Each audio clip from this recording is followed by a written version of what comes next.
وبصوم غد نویت من شہر رمضان، اور میں نے رمضان کے کل کے روزے کی نیت کی۔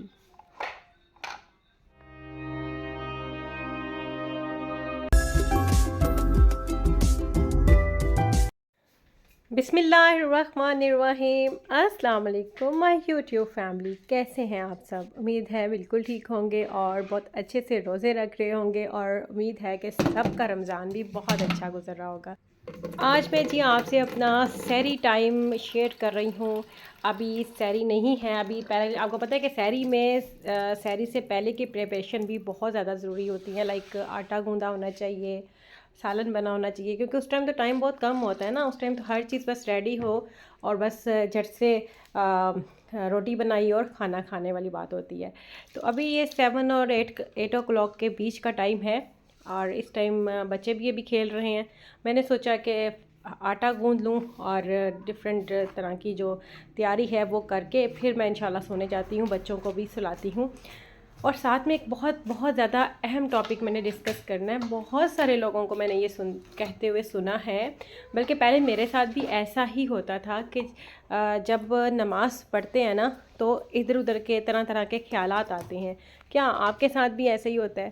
بس تو پھر آج آپ نے ولاگ نا بڑے غور سے سننا ہے۔ میں نے آپ کو اتنی اہم باتیں انشاءاللہ آپ کو بتانی ہے کہ بہت حد تک آپ امپروو کریں گے اس چیز کو، کہ اللہ نے چاہا تو خیالات بہت کم اور آہستہ آہستہ بالکل ختم ہو جائیں گے نماز میں، اور آپ کا دل بھی جو ہے نا بھرپور نماز میں لگے گا۔ خیر جی، ساتھ ساتھ میں آپ کو یہ بھی دکھاتی جا رہی ہوں کہ آپ کو جو نظر آ رہا ہے وہ کیا ہو رہا ہے اس ٹائم۔ جی بچے کھیل رہے ہیں، بچوں کی بڑی کوشش کر رہی ہوں کہ آج جلدی سو جائیں، کیونکہ ابھی بچوں کی روٹین نہیں بنی ہوئی جلدی سونے کی، اور ساری ٹائم دوبارہ اٹھنا ہے، لیکن بچے نہیں مان رہے۔ بچے کہہ رہے ہیں بس کھیلنا ہے اور بس کھیلنا ہے۔ اور کھیلنے سے پہلے جناب انہوں نے بہت زیادہ ہر جگہ کھلونے وغیرہ بکھیر دیے ہیں، جو کہ میں اب اٹھاؤں گی۔ اور کیونکہ ہم کوشش آپ یہی کریں کہ سحری سے پہلے نا، سحری میں کے لیے سونے سے پہلے آپ ہر چیز، آپ کا کچن کلین ہونا چاہیے، آپ کے ارد گرد جو ٹی وی لانچ وغیرہ، اگر آپ کا اوپن کچن ہے، مطلب ارد گرد کا انوائرمنٹ جب آپ سو کے اٹھ کے آئیں نا بالکل کلین ہونا چاہیے، تاکہ اس ٹائم آپ کا ذہن ان چیزوں میں جانے کی بجائے نا عبادت میں لگے۔ وہ ٹائم بڑا قیمتی ہوتا ہے، اس ٹائم میں جتنا بھی آپ سمیٹ سکیں سمیٹ لیں۔ خیر میں یہ چیزیں سمیٹتی ہوں اور پھر سونے کے لیے جاؤں گی، اور آتے ہیں جی مین ٹاپک کی طرف۔ میں نے بہت اسٹڈی کیا اس چیز کو۔ میرے ساتھ بھی ایسا ہوتا تھا کہ نماز پڑھتی تھی تو ہر طرح کے خیالات جو ہے نا نماز میں ہی آتے تھے۔ پھر میں نے اس چیز کو اسٹڈی کیا اور بہت سارے علماء کا بیانات سنے۔ انہوں نے بولا ہے، مین جو میں خلاصہ آپ سے ڈسکس کروں گی، کہ جس طرح آپ یوٹیوب یا فیس بک وغیرہ کھولتے ہیں نا، اگر آپ کو مطلب فرض کریں آپ کو ڈرامہ پسند ہے، ایک ڈرامہ دیکھتے ہیں، اس سے ریلیٹڈ کئی ڈرامے نکل آتے ہیں۔ اگر آپ کو کوئی ولاگنگ پسند ہے، ولاگ دیکھیں گے، اس سے ریلیٹڈ کئی ولاگنگ نکل آئیں گے۔ تو یعنی کہ ایسا لگتا ہے جیسے آپ کے دماغ کا کوئی نا کانٹیکٹ ہے اس کے یوٹیوب کے ساتھ، کیونکہ وہ آپ کو آپ کے دیکھنے والی چیزوں کے ساتھ ریلیٹڈ چیزیں بھی کھول دیتا ہے۔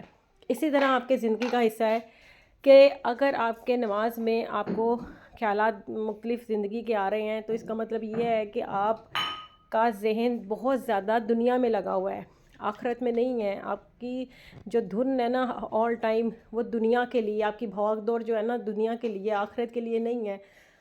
علماء کرام کا تو یہ بھی کہنا ہے کہ یہ جو ہے نا نماز، یہ ایک تھرمامیٹر ہے جو آپ کو بتا دیتا ہے کہ اس ٹائم آپ کہاں پہ سٹینڈ کر رہے ہیں۔ اگر آپ کے دماغ میں بہت زیادہ دنیا کے خیال آ رہے ہیں نا، اس کا مطلب کہ آپ نے دل ہی دنیا سے لگایا ہوا ہے، آپ کا دل اللہ سے یا آخرت سے بہت دور ہے۔ آپ کو بہت زیادہ ضرورت ہے اللہ سے مزید قریب ہونے کی۔ ایسے میں بہت زیادہ دعا کریں ہدایت کی، بہت زیادہ دعا کریں تاکہ اللہ آپ کے دل کو اتنا روشن کر دے، اسلام سے اتنا روشن کر دے کہ بس پھر آپ کا گزارا ہی نہ ہو نماز کے بغیر۔ لیجئے جی، میں اب اپنے روم میں جا رہی ہوں، اور میں نے سب کچھ کلین کر دیا ہے۔ مجھے یقین ہے جب میں سحری کے لیے انشاءاللہ اٹھ کے آؤں گی تو میرا جو ہے نا ذہن ادھر ادھر نہیں جائے گا کہ یہ کھلارا پڑا ہے یا یہ بھی کام ہے وہ بھی کام ہے۔ ہر چیز میری اوکے ہے، اور انشاءاللہ جب صبح اٹھیں گے تو بس جو اس وقت کرنے والے کام ہوں گے وہ کریں گے، اس کے علاوہ تہجد وغیرہ میں اپنا ٹائم لگائیں گے۔ بیٹی بھی ماشاءاللہ سو گئی ہے، تو آپ کو بھی ہم گڈ نائٹ کہیں گے، لیکن ہم اپنے ٹاپک سے نہیں ہٹیں گے۔ ٹاپک ہے جی، اب میں نے آپ کو یہ تو بتا دیا کہ ایسا کیوں ہوتا ہے، نماز میں اتنے خیالات کیوں آتے ہیں۔ اب مور امپورٹنٹ بات جو یہ ہے کہ اس سے چھٹکارا کیسے حاصل کیا جائے، کیسے اپنے دل کو موڑ کے نماز میں لگایا جائے، اس کا بھی بہت زبردست میں آپ کو بتاتی ہوں۔ یہ ماشاءاللہ ہمارے ولاگ بھی آپ دیکھ رہے ہوں گے کہ تہجد کا ٹائم سٹارٹ ہو گیا، سحری کے لیے میں اٹھ کے آ چکی ہوں الحمدللہ۔ تو بڑی پیاری بات اس ٹائم میں آپ سے کر رہی ہوں کہ اس سے بچا کیسے جائے۔ سب سے نمبر 1 بات ہے کہ آپ نا اپنے جب نماز شروع کریں نا، قل واللہ احد کے علاوہ دوسری بھی آیات ایڈ کریں اور ان کے ترجمے یاد کریں۔ مثال کے طور پر اگر فرض کریں آپ الحمدللہ ہی پڑھتے ہیں، اگر آپ صرف اسی کے ترجمے کی طرف چلے جائیں گے نا اور ذہن میں رکھیں گے کہ آپ ایک عظیم ہستی کے سامنے کھڑے ہیں، اتنی عظیم ہستی ہے، تو آپ کا کھڑا ہونے کا طریقہ بھی بدل جائے گا، آپ میں ایک عاجزی آ جائے گی، جھک جائیں گے آپ کے شولڈرز، اور ایک کپ کپی سی پیدا ہوگی۔ اور جب آپ کو ترجمہ آ جائے گا جو چیز آپ پڑھ رہے ہیں، آپ اللہ سے کمٹمنٹ کر رہے ہیں کہ ایاک نعبد و ایاک نستعین، اس کا مطلب کہ میں اے اللہ میں تیری ہی عبادت کرتا ہوں اور تجھ ہی سے مدد مانگتا ہوں۔ اس کا مطلب آپ نفی کر رہے ہیں ہر اس بت کی، ہر پیر کی، ہر مرشد کی، ہر چیز کی نفی کر رہے ہیں۔ اگر آپ جو بول رہے ہیں وہ کر بھی رہے ہیں تو یقیناً آپ کا دھیان جو ہے نا نماز میں آئے گا۔ اور جب ہم اتحیاتو پڑھتے ہیں، ٹھیک ہے، اس میں ہم اپنے پیرنٹس کے لیے بھی دعا کرتے ہیں۔ اب اگر آپ پیرنٹس سے بہت زیادہ اٹیچ ہیں، آپ کو پتہ ہونا چاہیے کہ آپ اللہ تعالیٰ سے اپنے پیرنٹس کے لیے دعا کر رہے ہیں، تو وہ جب آپ کو ترجمہ آ جائے گا نا ہر چیز کا، اس کے ہڈن میننگ آ جائیں گے، تو پھر یقیناً آپ کا دھیان جو ہے نا کافی حد تک آ جائے گا نماز میں۔ یہ میں آپ کو بتا رہی ہوں کہ یہ جو چھوٹی سی فوٹیج ہے نا کڑی بنانے کی، یہ میں نے پہلے ہی بنا لی تھی، پر میں نے اس کی ویڈیو اس لیے بنائی تھی، کئی گھروں میں نا جو کڑی ہے نا وہ مزے کی نہیں بنتی، ہماری کڑی اتنی مزے کی ہوتی ہے نا۔ یہ طریقہ میں نے اپنی مدر ان لاء سے سیکھا ہے، میں آج آپ سے تھوڑا سا جلدی سے شیئر کر دیتی ہوں۔ یہ طریقے سے آپ کڑی بنائیں گے نا، آپ کے سسرال والے آپ کے مطلب کہ اپنی انگلیاں چاٹ جائیں گے۔ کرنا کیا، جب مسالہ ریڈی ہو جائے گا نا، بالکل ریڈی، عام جیسے مسالہ بناتے ہیں، پھر آپ نے لسی کو ایڈ کرنا ہے۔ لسی میں پہلے ہی ہم نے وہ بیسن ایڈ کر کے نا رکھ لینا ہے، تو جب مسالہ تیار ہو جائے گا نا پھر اس کڑی کو ایڈ کر دینا ہے، ٹھیک ہے۔ اس طرح آپ نے کڑی بنانی ہے۔ کئی لوگ مختلف طریقے سے بناتے ہیں، ان کی کڑی پھر اچھی بھی نہیں بنتی۔ یہ طریقہ بہت بیسٹ ہے، ہماری کڑی اتنی پسند کی جاتی ہے نا، بلکہ مجھے خود کسی کے گھر کی کڑی پسند نہیں آتی، اس لیے میں نے یہ چھوٹی سی ایک بات آپ سے شیئر کی ہے بیچ میں اپنے ٹاپک کو سائڈ پہ رکھ کے، کیونکہ ظاہری بات ہے خانہ داری ایک مین چیز ہے جو ایک عورت کو آنا چاہیے، تو اس لیے میں نے ڈسکس کیا۔ خیر ہم آ جاتے ہیں دوبارہ سے اپنے ٹاپک پہ۔ دیکھیں حرم یہ سحری ٹائم بھی اٹھ گئی ہے، مجھے تھا کہ سوئی ہوگی لیکن نہیں، انجوائے کر رہی ہے سحری کو ہمارے ساتھ ہی۔ خیر اچھا سیکنڈ پوائنٹ تو ہم نے کلیئر کر دیا نا کہ ترجمہ ہمیں لازمی آنا چاہیے جو ہم پڑھ رہے ہیں، تو اس سے بھی ہمارا دماغ نماز میں رہتا ہے۔ تیسری بڑی اہم بات یہ ہے کہ جب میں نے یہ سنا تھا نا کہ جب میرا دل کرتا ہے، جب اللہ کا دل کرتا ہے ہم سے بات کرنے کو، تو ہمیں قرآن پاک پڑھنا چاہیے، اور جب ہمارا دل کرتا ہے اللہ سے بات کرنے کو تو ہمیں نماز پڑھنی چاہیے۔ تو جب میں نے یہ سوچا کہ میں جب اپنے دل کی بات اللہ سے کرنا چاہتی ہوں تو وہ اس کا ذریعہ نماز ہے، تو نماز میں آٹومیٹکلی ہر طرح کی فیلنگ آ جاتی ہے۔ سم ٹائم تو ہم نے کچھ دعا بھی مانگنی ہوتی ہے نا، تو دعا تک کا بھی ویٹ نہیں ہوتا، نماز میں ہی آنسو آنے لگ جاتے ہیں، یہ سوچ کے کہ یہ ہم اللہ سے مانگنا چاہ رہے ہیں۔ وہ ڈائریکٹ رابطہ ہوتا ہے آپ کا اللہ سے، بہت گہرا رابطہ ہوتا ہے۔ آپ کو پتہ ہے حضرت علی رضی اللہ تعالیٰ عنہ کا جب خنجر لگ گیا تھا تو نکالنا تھا، انہیں بڑی تکلیف تھی نکالتے ہوئے، تو انہوں نے فرمایا کہ جب میں نماز کے لیے کھڑا ہوں گا تو پھر آپ میرا خنجر نکال دینا، مجھے تکلیف نہیں ہوگی۔ اس کا مطلب کیا، کیونکہ وہ نماز میں اتنے قریب ترین ہوتے ہیں اللہ تعالیٰ کے، اتنے قریب ترین ہوتے تھے کہ انہیں پتہ ہی نہیں چلا کہ کیسے خنجر نکل گیا۔ تو ہماری نماز بھی نا یہ چیز ہے، اور ان ساری چیزیں ایک دم نہیں آ جائیں گی، اس کے لیے پریکٹیکل ہونا پڑے گا۔ اینڈ پہ میں آپ کو بڑی اہم ایک بات بتا دوں، اگر آپ کے ساتھ یہ ہوتا ہے نماز میں خیالات آتے ہیں تو یہ غلط بات نہیں ہے، مایوس نہیں ہونا، کیونکہ جب آپ اس خیال کو جھٹک کے دوبارہ اپنے خیال کو نماز میں لے کے آتے ہو، پھر آپ کا خیال ادھر چلا جاتا ہے، پھر آپ جھٹک کے لے کے آتے ہو. آپ کی یہ ادا بھی اللہ کو بہت پسند ہے، بہت زیادہ پسند ہے. اللہ تعالیٰ اس چیز کو لائک کرتے ہیں کہ آپ کا دماغ بار بار دنیا میں جا رہا ہے لیکن آپ جھٹک کے واپس اللہ کے پاس آ رہے ہو. ہر چیز میں پازیٹیو پہلو دیکھنا چاہیے، ٹھیک ہے؟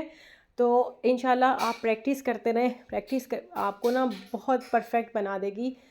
اور میں نے اس پہ پریکٹس کی ہے. اس کے بیچ میں نا آپ کو اللہ سے عشق بھی کرنا پڑے گا، اللہ سے انتہا درجے کا عشق کرنا پڑے گا.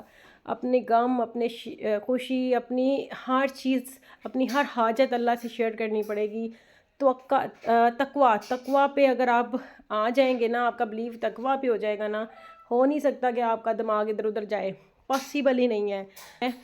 کہ اللہ پہ یقین رکھنا ہے. تقویٰ کا مطلب یہی ہوتا ہے اللہ پہ ایمان، اللہ پہ یقین. کچھ بھی ہے نا ہمارے ساتھ غلط ہو رہا ہے یا برا ہو رہا ہے، اس کو آمین بول دو بس، کہ ہمارے اللہ نے ہمارے لیے سلیکٹ کیا ہے، یہ بیسٹ ہے، یہی ٹھیک ہے، بات ختم. اللہ کے نزدیک جتنے آپ ہو گئے اتنا ہی آپ کا نماز میں دل لگے گا. سب سے پہلی بات جو میں نے کی تھی نا، میں دوبارہ رپیٹ کر رہی ہوں کہ نماز ایک تھرمامیٹر ہے جس سے آپ کو فی الحال پتہ چل رہا ہے کہ آپ کتنے پانی میں ہو. اگر آپ کو نہیں پتہ نا کہ آخرت میں آپ کے ساتھ کیا ہونے والا ہے، آپ پاس ہو جاؤ گے یا فیل ہو جاؤ گے، اس چیز کو جانچنے کے لیے نا یہ نماز ایک تھرمامیٹر ہے. اگر ابھی بھی آپ کا بہت زیادہ خیالات آ رہے ہیں دنیا کے، تو اس کا مطلب کہ آپ کو بہت ضرورت ہے اپنے آپ کو ٹھیک کرنے کی. اس ٹھیک کرنے کو کیسے کرنا ہے، بہت بہت اہم بات ہے یہ، اور جس کا جواب میں ایک چھوٹی سی لائن میں دوں گی. اپنی صحبت ٹھیک کریں. جس بندے کی صحبت ٹھیک ہوگی نا، نیک لوگوں کی صحبت ہوگی، اس کا دماغ آٹومیٹکلی اللہ تعالیٰ سے ملنا شروع ہو جائے گا، اس کے دل میں اللہ سے محبت آنی شروع ہو جائے گی. یہ میری بیٹی دہی کھا رہی ہے جی سیڈی ٹائم، ماشاء اللہ الحمدللہ.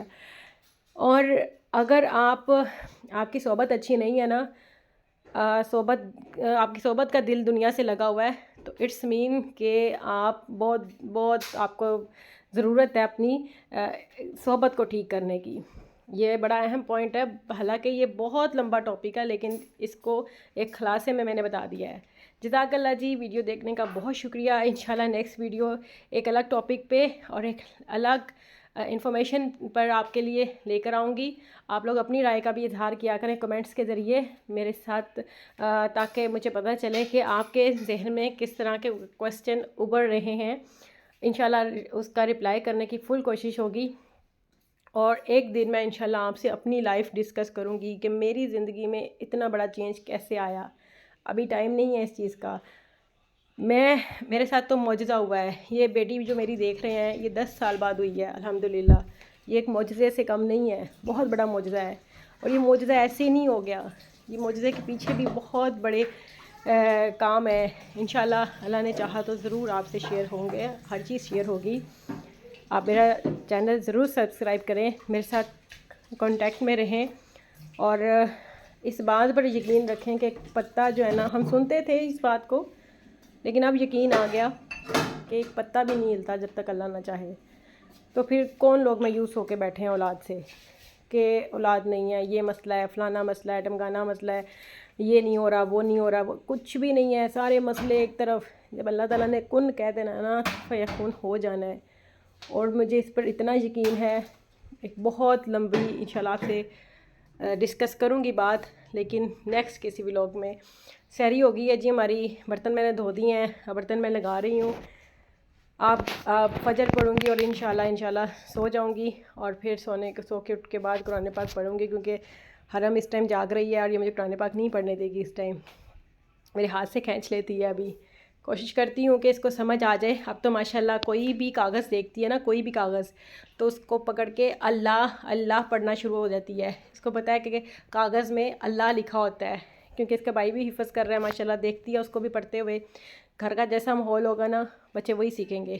بچے وہ کبھی نہیں سیکھیں گے جو آپ ان کو کہو گے، بچے وہ سیکھیں گے جو آپ کر کے دکھاؤ گے. یہ بھی 100% اتھینٹک بات ہے. اور اس کے ساتھ ہی میں اجازت چاہتی ہوں جی. اللہ حافظ.